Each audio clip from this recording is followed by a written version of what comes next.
memberikan kita nikmat kesehatan sampai kiranya kita hadir pada kesempatan kali ini. Oke, yang saya hormati dosen pengampu mata kuliah kepemimpinan pendidikan yang saya sebut nama beliau Rizka Syaban SPD MPD yang belum berkesempatan hadir pada hari ini, dan teman-teman yang saya banggakan. Pada kesempatan kali ini saya akan mempresentasikan makalah saya yang berjudul Konflik Kepala Sekolah dan Tenaga Pendidik, Studi Kasus di Sekolah SMP Negeri 03 Parepare. Sekolah merupakan tempat berlangsungnya proses pendidikan yang menuntut suasana kerja harmonis antara guru dan pemimpin sekolah.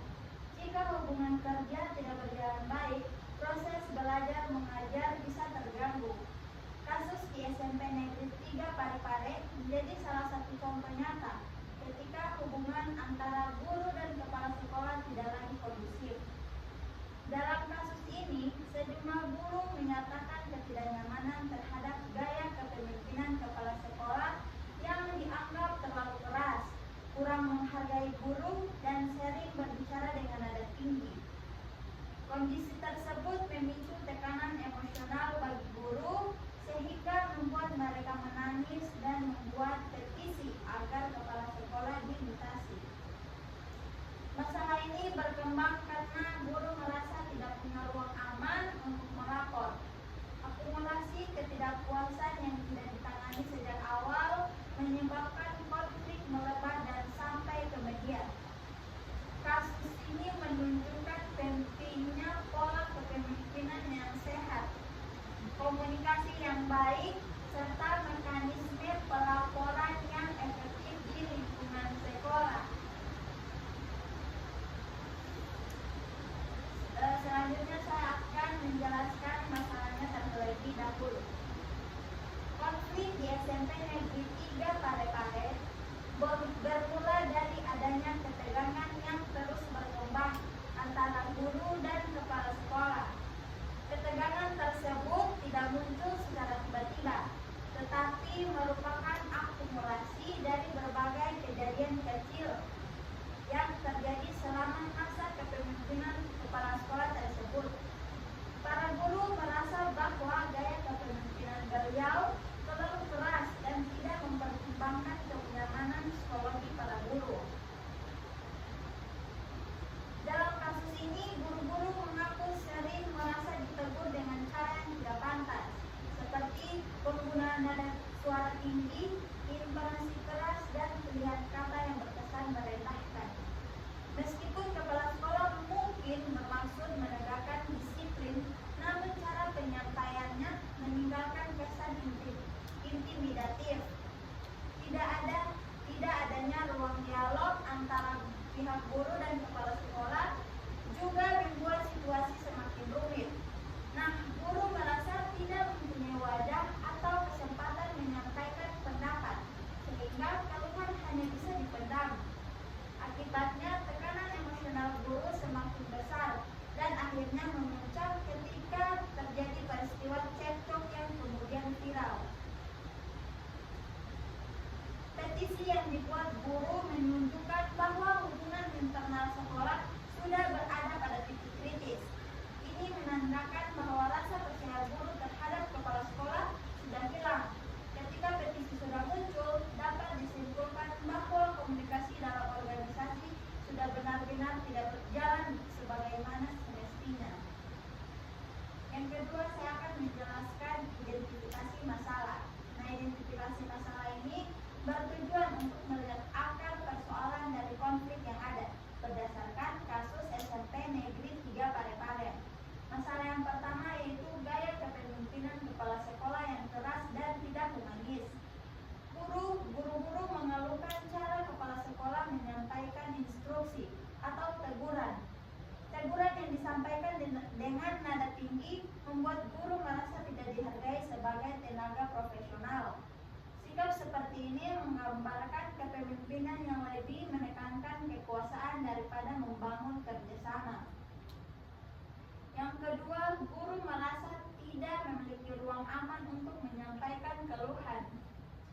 Biasanya sekolah memiliki mekanisme pengaduan. Namun pada kasus ini justru guru merasa tidak aman jika melapor. Mereka takut keluhan tersebut justru berujung pada perlakuan yang lebih buruk atau masalah baru. Masalah yang ketiga yaitu komunikasi antara guru dan kepala sekolah tidak berjalan baik. Komunikasi yang buruk menjadi salah satu akar masalah. Guru merasa apa yang mereka sampaikan tidak didengar, sementara kepala sekolah mungkin merasa guru tidak mengikuti kebajikan dengan baik. Ketidaklerasan komunikasi membuat kesalahpahaman sering terjadi. Masalah yang keempat yaitu keluhan guru menumpuk dalam jangka waktu lama tanpa penyelesaian. Keluhan guru seharusnya segera ditindaklanjuti agar tidak menumpuk menjadi konflik besar. Namun karena tidak pernah dibicarakan secara terbuka, guru terus menahan kekesalan sampai akhirnya tidak mampu menahan tekanan emosional. Dan masalah yang terakhir yaitu lemahnya pengawasan dan penanganan dari dinas pendidikan. Pihak dinas pendidikan seharusnya melakukan monitoring berkala terhadap sekolah. Namun dalam kasus ini masalah dibiarkan terlalu lama tanpa intervensi. Ketika masalah sudah besar, barulah dinas pendidikan turun tangan yang seharusnya terjadi sejak tahap awal. Penyebab konflik analisis ini melihat faktor utama yang membuat masalah terjadi dan semakin membesar. Ini penyebab konflik. Yang pertama ada kepemimpinan otoriter yang tidak sesuai dengan lingkungan sekolah. Setiap lingkungan kerja membutuhkan pendekatan kepemimpinan yang berbeda.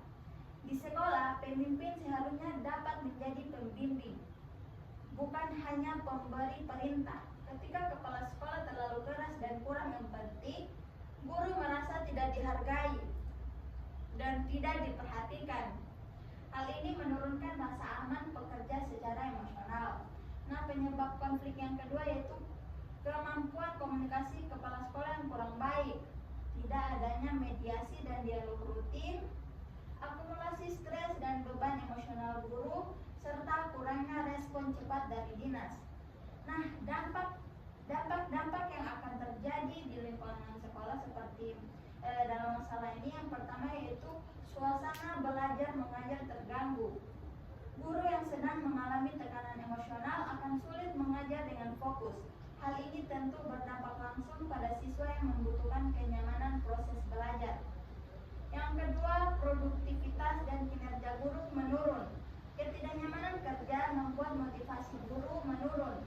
Guru tidak merasa dihargai, cenderung bekerja tanpa semangat, sehingga berdampak pada kualitas pendidikan. Yang ketiga, reputasi sekolah turun. Dengan tersebarnya video guru menangis ke publik, citra sekolah menjadi negatif. Orang tua siswa bisa merasa ragu dan khawatir terhadap suasana sekolah. Dan dampak yang keempat yaitu hubungan antara guru dan pemimpin retak. Konflik yang tidak terselesaikan akan membuat hubungan kerja antara guru dan kepala sekolah menjadi renggang. Hal ini berdampak buruk pada koordinasi pekerjaan sehari-hari. Dan dampak yang terakhir yaitu siswa ikut merasakan ketegangan. Walaupun siswa tidak terlibat langsung, mereka bisa merasakan ketegangan dari guru. Hal ini dapat membuat suasana belajar tidak nyaman bagi siswa. Adapun upaya penyelesaian dan solusi.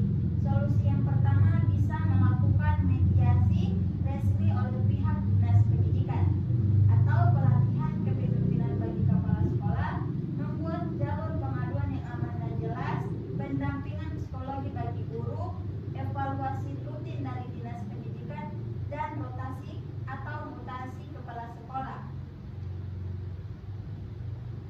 Untuk kesimpulannya, berdasarkan hasil pembahasan mengenai konflik di SMP Negeri 3 Parepare, dapat disimpulkan bahwa permasalahan yang terjadi berawal dari ketidaknyamanan guru terhadap gaya kepemimpinan kepala sekolah.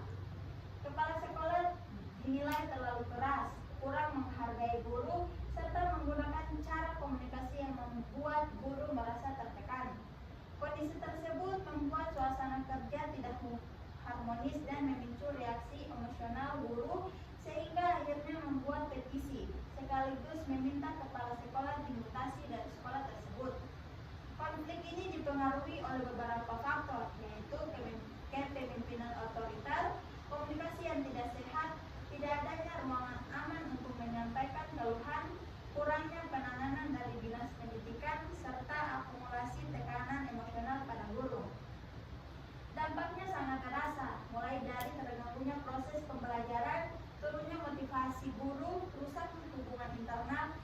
menurunnya citra sekolah di mata publik.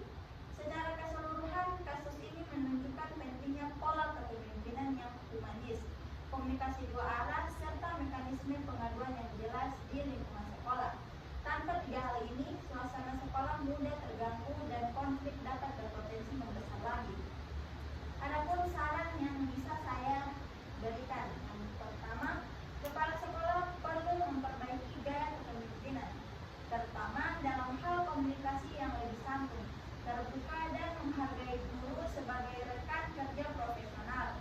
Yang kedua, guru diharapkan lebih berani menyampaikan keluhan melalui jalur resmi. Yang ketiga, Dinas Pendidikan harus memperkuat fungsi pengawasan, terutama terhadap sekolah yang memiliki potensi konflik.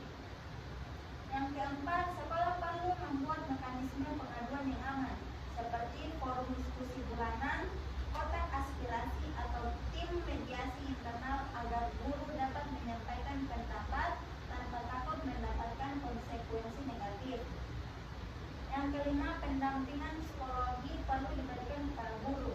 Dan terakhir, jika mediasi atau pembinaan tidak berhasil, Dinas Pendidikan dapat mempertimbangkan rotasi atau mutasi kepala sekolah sebagai langkah terakhir demi pengembalian keharmonisan di sekolah tersebut. Dengan perbaikan pada aspek kepemimpinan, komunikasi, serta sistem pengaduan, diharapkan suasana kerja di SMP Negeri 3 Parepare dapat kembali kondusif dan mendukung proses pembelajaran yang berkualitas. Itu saja yang saya bisa jelaskan terkait makalah saya kali ini. Apabila ada yang ingin bertanya atau kurang mengerti, silakan untuk bertanya. Mau bertanya? Apa masalah utama dalam konflik di SMP Negeri 3 Parepare tersebut? Tolong jelaskan. Ada lagi?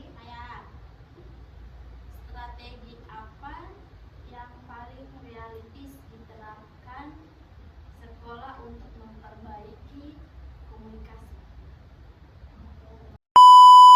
Baik, saya akan menjawab pertanyaan dari Kak Siti. Sebelumnya masalah utama ini kan sudah saya jelaskan dalam presentasi tadi, tapi mungkin Kak Siti kurang mengerti. Nah, masalah utama dalam konflik ini adalah ketidaknyamanan guru terhadap gaya kepemimpinan kepala sekolah di SMP ini. Nah, kepala sekolah ini cenderung keras dan tidak humanis, dan biasanya menggunakan komunikasi yang tidak pantas. Guru sering sekali ditegur dengan nada tinggi, intonasi yang keras, dan ucapan yang merendahkan, sehingga guru-guru merasa tertekan secara emosional. Situasi ini bukan hanya sekali terjadi, tetapi merupakan akumulasi dari perilaku kepala sekolah yang berlangsung lama. Nah, akibatnya guru tidak hanya merasa tidak dihargai sebagai tenaga profesional, tetapi juga merasa kondisi kerja yang tidak aman secara psikologi. Hal ini memunculkan reaksi emosional kuat, seperti menangis, stres, hingga akhirnya membuat petisi untuk meminta kepala sekolah dimutasi. Ini menandakan bahwa hubungan antara pemimpin dan guru sudah berada pada titik kritis. Nah, itu masalah utamanya. Dan untuk pertanyaan dari Kak Iva, ya, sama-sama. Untuk pertanyaan Kak Iva, itu strategi apa yang paling realistis diterapkan sekolah untuk memperbaiki komunikasi ini? Strategi yang paling realistis untuk memperbaiki komunikasi antara kepala sekolah dan guru adalah membangun forum komunikasi rutin dan mekanisme pengaduan yang aman. Forum seperti rapat setiap bulan, diskusi terbuka, atau tim medis internal memungkinkan guru menyampaikan pendapat tanpa takut mendapatkan tekanan. Di sisi lain, kepala sekolah dapat menjelaskan kebijakan dengan cara yang lebih terbuka dan humanis. Dengan adanya ruangan dialog, yang terstruktur dan dijamin keamanannya, penyampaian keluhan, kesalahpahaman dapat diminimalkan. Hubungan kerja lebih harmonis dan potensi konflik dapat dicegah sebelum membesar seperti di kasus ini. Oke, kamu ngerti? Ya, terima kasih atas jawabannya. Baik, karena sudah tidak ada yang ingin bertanya dan mungkin sudah mengerti, presentasi kali ini akan saya tutup dengan mengucapkan hamdalah alhamdulillahirobbilalamin. Semoga presentasi kali ini yang saya sampaikan bisa menjadi ilmu kita di masa depan. Amin. Billahi fisabilil haq fastabiqul khairat. Wassalamualaikum